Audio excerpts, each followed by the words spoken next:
पैसे कटूटल भंगरे पैसे कटूटल भंगरे खटिया के पटिया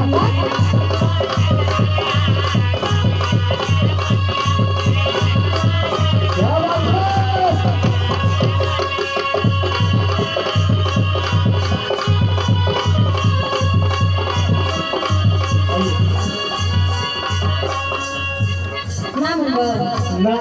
ना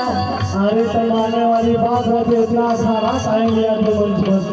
अच्छा भाई भैया लोग सुनाई रहे हैं वो जकर दिया ना भाई लोग कोई सुनाई नहीं आई भाई यहाँ सुना हुआ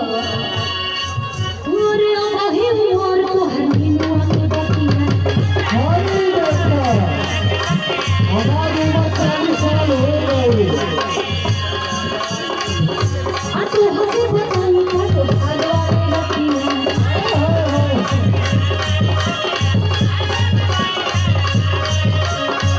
हाँ भैया बात फरमाइश हुई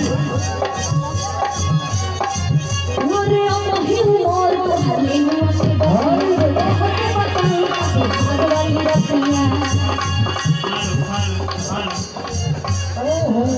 ऐसे कैसे हो गई क्या कैसे हुई हो हम अब निर्माण की बात ही हमारे ऊपर हो और ना तक इतना बड़ा बड़ा लोग सबसे बड़ा हम